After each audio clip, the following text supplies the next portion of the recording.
ಜನಸೇವೆಯೇ ಜನಾರ್ದನ ಸೇವೆ ನಿಟ್ಟಿನಲ್ಲಿ ನಿರ್ಗತಿಗರಿಗೆ ಆಶ್ರಯ ನೀಡಿ ಸಹಾಯ ಮಾಡುತ್ತಿರುವ ಸತೀಶ್ ಸರ್ಜಾಪುರ ದಂಪತಿಗಳು ಉತ್ತಮ ಕಾರ್ಯ ಮಾಡುತ್ತಿದ್ದಾರೆ ಎಂದು ಡಾಕ್ಟರ್ ವೀಣಾ ಬಿರಾದರ್ ಅಧ್ಯಕ್ಷರು, ಹೊಂಬೆಳಕು ಪ್ರತಿಷ್ಠಾನ ಹಾಗೂ ವ್ಯವಸ್ಥಾಪಕ ನಿರ್ದೇಶಕರು, ಶ್ರೀ ಸಾಯಿ ಪದವಿ ಪೂರ್ವ ವಿಜ್ಞಾನ ಹಾಗೂ ವಾಣಿಜ್ಯ ಮಹಾವಿದ್ಯಾಲಯದ ಧಾರವಾಡ ಇವರು ಹೇಳಿದರು.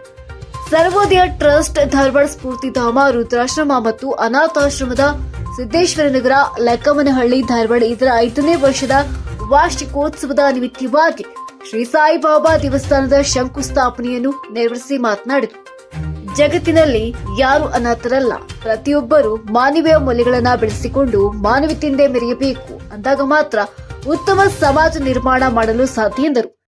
ಆದರೆ ಇವತ್ತು ಕೇವಲ ಶ್ರೀ ಸಾಯಿಬಾಬಾನ ದೇವಸ್ಥಾನದ ಒಂದು ಶಂಕುಸ್ಥಾಪನೆ ಅಂದುಕೊಂಡು ಇಲ್ಲಿ ಬಂದಿದ್ದು, ಆದರೆ ಬಂದ ನಂತರ ಇಲ್ಲಿ ಆಶ್ರಮದ ವಾತಾವರಣ, ಒಳಗೆ ಇರುವ ಹಿರಿಯರು, ಯಾರೂ ಇಲ್ಲದೆ ಇರುವ ಮಕ್ಕಳು ಇಲ್ಲದ, ಮನೆ ಇಲ್ಲದ, ಸೂರು ಕಳೆದುಕೊಂಡ ಈ ಅನಾಥರ ಅನ್ನುವುದಕ್ಕಿಂತ ಹಿರಿಯ ಜೀವಿಗಳು, ಅಂತಹ ಜೀವಿಗಳಿಗೆ ಎಲ್ಲವನ್ನ ನೀಡಿ ಮಕ್ಕಳ ಮಮತೆಯನ್ನು ನೀಡ್ತಾ ಇದ್ದಾರಲ್ಲ, ನಿಜವಾಗಿಯೂ ಮೊಟ್ಟ ಮೊದಲು ನಾನು ಇಲ್ಲಿ ನೆರೆದಿರುವಂಥ ನಮ್ಮೆಲ್ಲರ ವತಿಯಿಂದ ಸತೀಶ್ ಸರ್ಗೆ, ಶಿಲ್ಪಾ ಅವರಿಗೆ ನಾನು ಹೃದಯಪೂರ್ವಕ ಧನ್ಯವಾದಗಳ ಜೊತೆಗೆ ಅಭಿನಂದನೆಗಳನ್ನು ತಿಳಿಸ್ತಾ ಇದ್ದೀನಿ.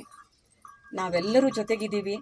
ಈ ದೇವಾಲಯ ದೊಡ್ಡ ಸ್ವಾಮೀಜಿಯವರು ಹೇಳಿದ ಹಾಗೆ ದೊಡ್ಡ ಪ್ರಮಾಣದಲ್ಲಿ ಇದು ಬೆಳೆಯುವಂತಾಗಲಿ, ಅದರ ಜೊತೆಗೆ ಆಶ್ರಮದ ನಿಮ್ಮ ಸೇವೆ ಇನ್ನೂ ನಿರಂತರವಾಗಿ ನಾವೆಲ್ಲರೂ ಜೊತೆಗಿದ್ದೀವಿ, ಹೆಚ್ಚಿನ ಮಟ್ಟದಲ್ಲಿ ಬೆಳೀತಾ ಹೋಗಲಿ. ಇನ್ನೂ ಹೆಚ್ಚಿನ ಹಿರಿಯ ಜೀವಿಗಳಿಗೆ, ನೊಂದವರಿಗೆ ಅಲ್ಲಿ ನಿಮ್ಮಿಂದ ಅವರಿಗೆ ಒಂದು ಮಾನಸಿಕ ನೆಮ್ಮದಿ ಸಿಗುವಂತಾಗಲಿ. ಮತ್ತು ಏನೇ ಸಹಾಯ ಬಂದರೂ ಸ್ವಾಮೀಜಿಯವರು ಈಗ ಹೇಳಿದರು, ಅವರ ಒಂದು ದೊಡ್ಡ ಅಭಯಹಸ್ತ ನಿಮ್ಮೆಲ್ಲರ ಮೇಲದ. ಅವರ ಜೊತೆಗೆ ನಾವು ಸಹ ನಮ್ಮಿಂದ ಆದಷ್ಟು ಅಳಿಲು ಸೇವೆಯನ್ನು ಮಾಡಲಿಕ್ಕೆ ಸದಾ ನಿಮ್ಮ ಜೊತೆಗಿರ್ತೀವಿ ಅಂತ ಹೇಳ್ತಾ, ಮತ್ತೊಮ್ಮೆ ಸಾಯಿಬಾಬಾನ ಆಶೀರ್ವಾದ ತಮ್ಮೆಲ್ಲರ ಮೇಲಿರಲಿ. ನಾನು ಸಾಯಿಬಾಬಾನ ಒಂದು ಪರಮ ಭಕ್ತೆ. ನಮ್ಮದೇ ಆದ ಒಂದು ಶ್ರೀ ಸಾಯಿ PU ಸೈನ್ಸ್ ಮತ್ತು ಕಾಮರ್ಸ್ ಕಾಲೇಜನ್ನು ಸಹ ಆರಂಭ ಮಾಡಿ 8 ವರ್ಷ ಆಗಿದೆ. ಇವತ್ತು ಅದ ಸಾಯಿಬಾಬಾನ ಹೆಸರಿನ ಒಂದು ದೇವಸ್ಥಾನಕ್ಕೆ ಶಂಕುಸ್ಥಾಪನೆಗೆ ಕರೆದಿರುವುದಕ್ಕಾಗಿ ಸತೀಶ್ ಸರ್ಗೆ, ಶಿಲ್ಪಾ ಅವರಿಗೆ, ಬಸವರಾಜ ಆನೆಗುಂದಿ ಸರ್ ಅವರಿಗೆ, ಸ್ವಾಮೀಜಿಯವರಿಗೆ ಮತ್ತು ಇನ್ನುಳಿದ ಎಲ್ಲ ಹಿರಿಯರಿಗೂ ನಾನು ಧನ್ಯವಾದವನ್ನು ತಿಳಿಸ್ತಾ, ಎಲ್ಲರಿಗೂ ಶುಭವಾಗಲಿ. ಅವರ ಸುಪುತ್ರ ಈ ಒಂದು ಕಾಯಕವನ್ನು, ಈ ಒಂದು ಮಾರ್ಗದಲ್ಲಿ ನಡೆದು ಇನ್ನೂ ಹೆಚ್ಚಿನ ಮಟ್ಟದಲ್ಲಿ ಇದನ್ನು ಮುಂದುವರಿಸಿಕೊಂಡು ಹೋಗುವಂಗೆ ದೇವರು ಆಶೀರ್ವದಿಸಲಿ ಅಂತ ಮನದಾಳದಿಂದ ಹಾರೈಸ್ತಾ, ಮತ್ತೊಮ್ಮೆ ಎಲ್ಲರಿಗೂ ಶುಭವಾಗಲಿ ಅಂತ ತಿಳಿಸ್ತಾ ಧನ್ಯವಾದಗಳು. ಗೋಶಾಲೆ ಉದ್ಘಾಟನೆಯನ್ನ ಪಂಡಿತ ಪವನ್ ಜೋಶಿ ಮಾಡಿದರು. ಮುಖ್ಯ ಅತಿಥಿಗಳಾಗಿ ಆಗಮಿಸಿದ ಪತ್ರಕರ್ತರಾದ ಬಸವರಾಜ ಆನೆಗುಂದಿ ಮಾತನಾಡಿ, ಸತೀಶ್ ಸರ್ಜಾಪುರ್ ಕಾರ್ಯವೈಖರಿಗೆ ಮೆಚ್ಚುಗೆ ವ್ಯಕ್ತಪಡಿಸಿದರು. ಸಾನ್ನಿಧ್ಯವನ್ನ ಪೂಜ್ಯ ಶ್ರೀ ಗುರುಪಾದೇಶ್ವರ ಸ್ವಾಮಿಗಳು, ವಿರುಕ್ತಮಠ ಜಮಖಂಡಿ ಹಾಗೂ ರಬಕವಿ ಬನಹಟ್ಟಿ ವಹಿಸಿ ಆಶೀರ್ವಚನ ನೀಡಿದರು.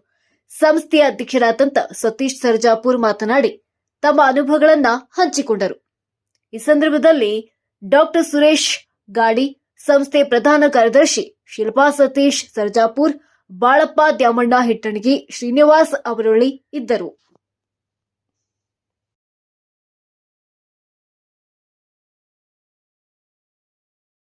ಸರ್ವೋದಯ ಟ್ರಸ್ಟ್ ಧಾರವಾಡ 5ನೇ ವರ್ಷದ ವಾರ್ಷಿಕೋತ್ಸವ ಸಾಯಿಬಾಬಾ ಮಂದಿರದ ಶಂಕುಸ್ಥಾಪನೆಗೆ ಆಗಮಿಸಿ ಇಲ್ಲಿ ನಮಗೆ ಶಂಕುಸ್ಥಾಪನೆ ಮಾಡಿ ಇದನ್ನು ಉದ್ಘಾಟನೆ ಮಾಡಿದಂಥ ನಮ್ಮ ವೀಣಾ ಬಿರಾದಾರ್ ಮೇಡಮ್ ಹಾಗೂ ನಮ್ಗೆ ಗುರುಗಳಾದಂಥ ವಿರಕ್ತಮಠ ಸ್ವಾಮೀಜಿಗಳು, ಆಮೇಲೆ ನಮ್ಮ ಆನೆಗುಂದಿ ಸರ್ ಯಾವಾಗಲೂ ಸದಾ ನನಗೆ ಜೊತೆಗೆ ಏನೋ ನಂಗೆ ದುಃಖ ಆಗಲಿ ಏನೋ ಆಗಲಿ ಹೇಳ್ಕೊಂಡು ಅವ್ರು ನನಗೆ ಧೈರ್ಯ ತುಂಬಿ ಇದಕ್ಕೆಲ್ಲ ನನಗೊಂದು ಸಹಾಯ ಮಾಡಿ ಇದನ್ನ ಈ ಥರ ಮಾಡಂತ ಮಾರ್ಗದರ್ಶನ ಕೊಟ್ಕೊಂಡು ಹೋದಂಥ ನಮ್ಮ ಗುರುಗಳು.